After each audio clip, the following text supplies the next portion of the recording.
Well, good afternoon, everyone. It is September the 9th, and fall is in the air, and I'm getting the itch for winter big time. So, what better time to start looking over the rear suspension? So, I had pulled this out earlier this year. I had a whole bunch of, about half the bearings were pretty much done in the skid frame. So, we replaced all of those. By we, I mean I. We replaced all those bearings, and I just used formula, like NTN formula bearings. And for some of you guys that are in Canada, the bearings for the top, this top shaft and these two idler wheels, I can't remember what the number is on them now, just off the top of my head, but they're not a common bearing, and everywhere I checked in Canada was sold out. And to get them from the United States would have cost a ridiculous amount with shipping and duty. So a little tip for you guys in the Commonwealth, order them from Europe. Go to a bearing or racing shop in Europe and order them there. Shipping is literally like $1.40. And I got a package of 4 bearings for cheaper, like good NSK bearings for cheaper than I could have bought 2 of them in Canada or the United States. So yeah, for you guys in Canada, check England out if you can't find anything. They also have really good, if you're looking for tie rod ends that are really goofy sizes, metric sizes, or if you want a different size shank versus the actual hole in the Heim joint or rose joint. England has all the crazy goofy sizes that you'd need. And again, shipping cheap as borscht. So yeah, little tip.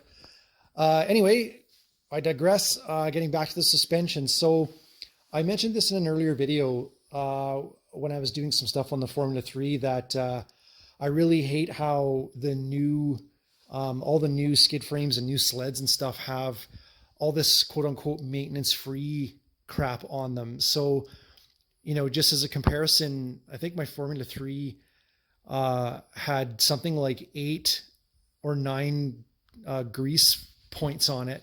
And a Yamaha SRX skid frame has something like 10 or 14. So the tMotion has 3, and 2 of them are on one shaft because it has a split front shaft. So there's really only 2 shafts that are serviceable, which is really dumb. So especially with this type of stuff we're asking of these suspensions nowadays. So it just doesn't make sense. And while I had the skid out, I figured I might as well convert the whole thing in so that it's actually serviceable. So what I did is I contacted Mainway Solutions. So the guy that owns that is, his name's Val. He's great, really knowledgeable, and has a really good sense of humor. I ordered all of the greaseable, serviceable bushing kits for the tMotion suspension, as well as a whole bunch of stuff for the front end. So basically the entire suspension on this sled will be serviceable. I'll take you through kind of what's included if you get the full barrage of parts, and then just some things to be aware of when you're installing that that you'll need to heed. So anyway, so now we've got the greaseable front bushings, and these are, I gotta say, like, these are insanely precisely machined. So the old bushings, they would clack around like just the stock fit. They would just move, they'd clack around up and down and side to side. So these bushings have like no play whatsoever, very little to none. And the bushing shoulder is a bit wider so that it takes up the side to side slop. I found a lot when riding this thing this past winter is that the side to side movement, you could hear it clacking around underneath the tunnel, and it was kind of annoying. As well, these rods would clack around a lot. So there's some stuff in here that's corrected all that. Anyhow, I did order the whole set. So we've got the front arm bushings, we've got the rear arm bushings, we have the greaseable shock linkage. I got the new wider bushings and shaft for the lower part of the linkage. Also wider bushings and shafts for the upper linkage on the rear arm, and as well it's greasable. We also did the tMotion delete, the tMotion brace kit, and I'm trying to think if the, and the link rod repair kit, which was kind of interesting. I did some more modifications, but I'll just take you through some of the things you have to watch out for when you're installing this kit. The front arm went quite easily. You have to knock out the bushings that are inside of this tube, and you can kind of see these are the ones I pressed in that Val includes with his kits, but you have to knock the old ones out, and the easiest way to do that is to grab a rod like this and feed it in through the opposite end until you hit the back side of the bushing, and then just take a metal hammer, or like not a rubber mallet, but take like a good metal hammer or a sledge or something and knock the bushing out. So it took me a couple of tries, but honestly within 10 to 15 minutes I had both of them out on the front arm. The trouble I had was on this rear arm.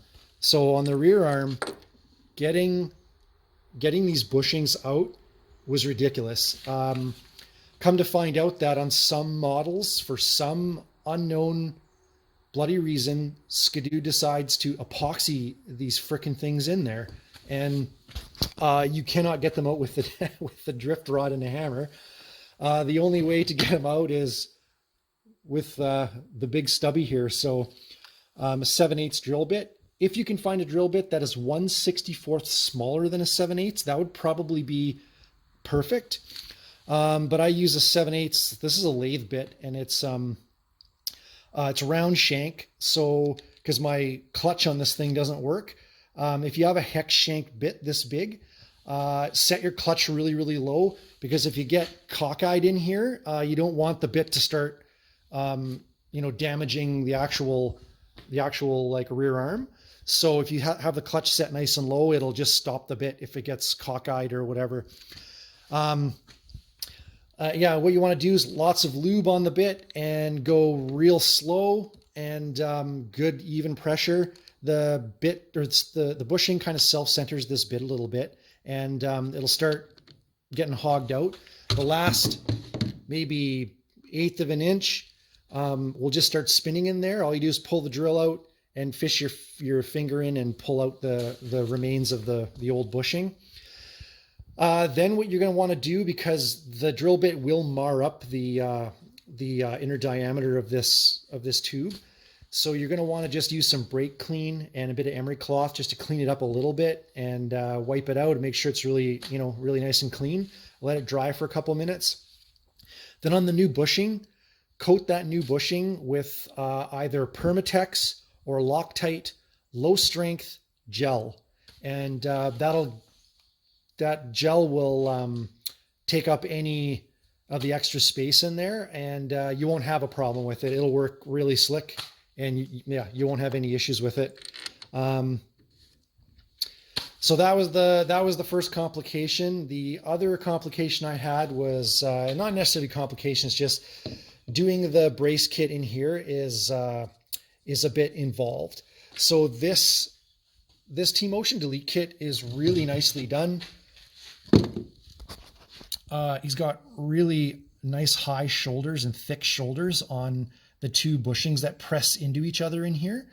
And these are not like half bushings that each meet in the middle. There's one full length bushing and one that's got a bit of a smaller diameter that pushes inside the first one, and they're super precise and they lock really tight against this. Then the other two bushings are half bushings, and they go inside the bronze one. And then you put the bolt through, shaft and bolt, and it just hugs this thing really nice and tight. I don't think I'm going to have any issues with this actual part here. And the only thing is, if you do have the stock tMotion and you do decide to go with Val's kit, I would strongly suggest that you get the brace kit with it. The brace kit is essentially some dog-legged shaped pieces of metal, so one for each side. They are at least, I'm going to say half or twice as thick. So we get it to focus here. Yeah. So the metal's at least twice as thick as the stock piece. So tons of strength. And the other advantage to it is that the stock suspension just has a rod that's welded in one side that goes through and is free floating on the other. So the only point that essentially keeps this together is up here. So with Val's kit, he includes a spacer that you can use to sandwich the top and bottom together. So you have a lot more strength and resistance to like torsional twisting of this piece, which is essentially what you want when you have it locked out. When it's not locked out, it's not a big deal because there's really not much force on it. But this one was a bit hard to install because you have to, what I did is put it in the drill press, and I drilled out exactly the middle of that metal rod that was in there. So then I used a punch and just punched it out. And then I just used literally a flat file by hand and filed the weld down until it was flush with the rest of the piece. It took a little while, but it worked out fine. Just a little bit of elbow grease, and then shot it with some black enamel. Wait till that cured. And then I put some anti-rust on the back of each of these pieces, sandwiched them in, and I'm not worried about this at all. This is going to take any abuse that I'm going to dish out on it, and yeah, so it'll be perfect. And then some other things that we did do is I ditched the rear mounted scratchers right there that mount on the back of the suspension mounts. So those are gone because they require extremely long bolts, and Val doesn't have bolts that are compatible with those.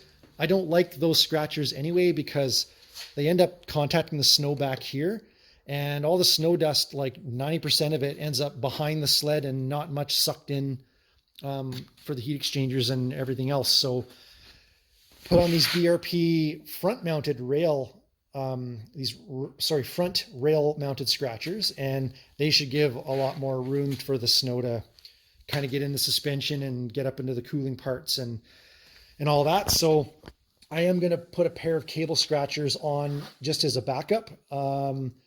Yeah, that should be great.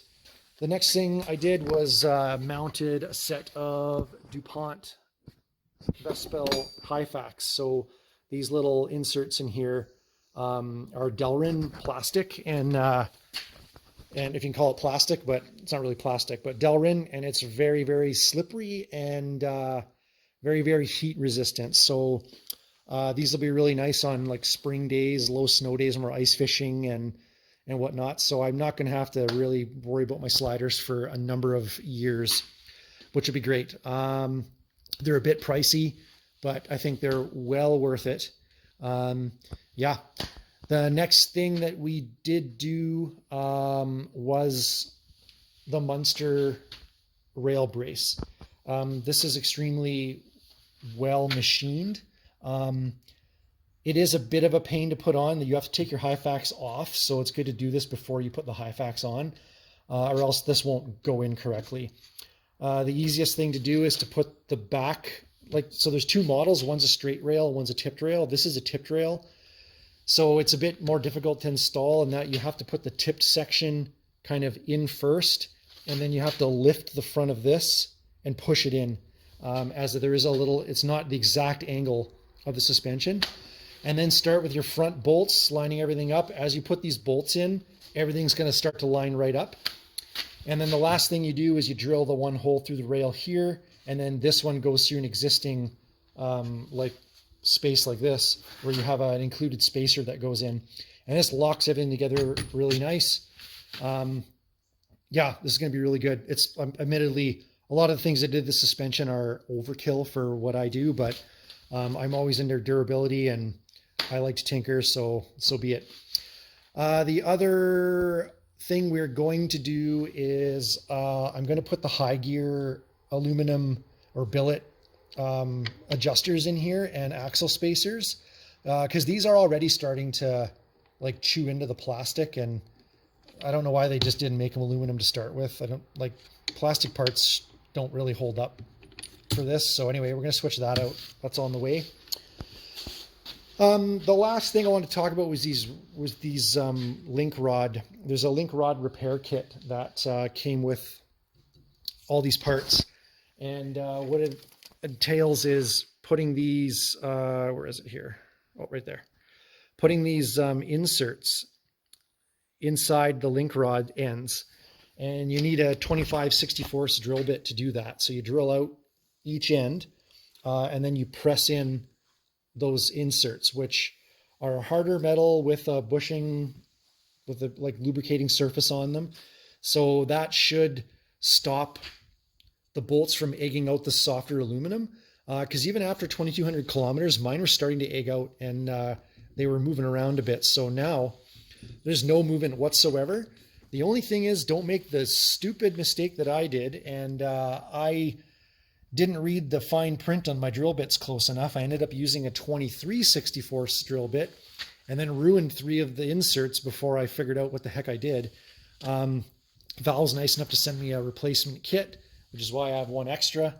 But yeah, 25/64, just make sure you double check your drill bit, and then they go in like butter and everything's nice and tight. That is pretty much it for the rear suspension. I'm not going to get any shock work done or anything. I found my shocks were just perfect for what I wanted to do, and it would honestly be a huge waste of money for me. The only thing I might do is maybe after this year, get them, just refreshed, because most of the shocks are rebuildable except for this rear one. And I might switch it out to one that is rebuildable just to get it, the ability to service it, and I'll be able to service my own shocks, which will be really good. Oh yeah, I forgot to mention, sorry, we did put the spring spacers in here from High Gear. I use these on my Formula 3. Even though they don't make ones for the Formula 3, I used the tMotion ones and just had them drilled out, and they worked amazingly well. This is almost like increasing the spring rate, just because everything stays nice and level. And I don't know why this is not engineered in the stock configuration, because these are, for such a small thing, they make such a big difference. Yep, and that's pretty much the rear suspension. It's basically perfect now, and I'm looking forward to installing that and getting on the snow again this winter. So I will put a link to all this stuff in just under the video here, and contact Val by email. He's great. Just a note, I'm not, it's laughable to even think I'm sponsored. I don't have enough subscribers or anything like that, and I don't care about sponsorships. So everything in my videos is all my own money. This is all stuff I want on my sled. So yeah, I'm not shilling for any company here. I'm buying the stuff that I want on my sled with the companies that I trust and know about. And yeah, anyhow, there'll be some more videos coming up shortly here on other topics related to the summit. And yeah, hope everybody's having a great summer, and looking forward to winter.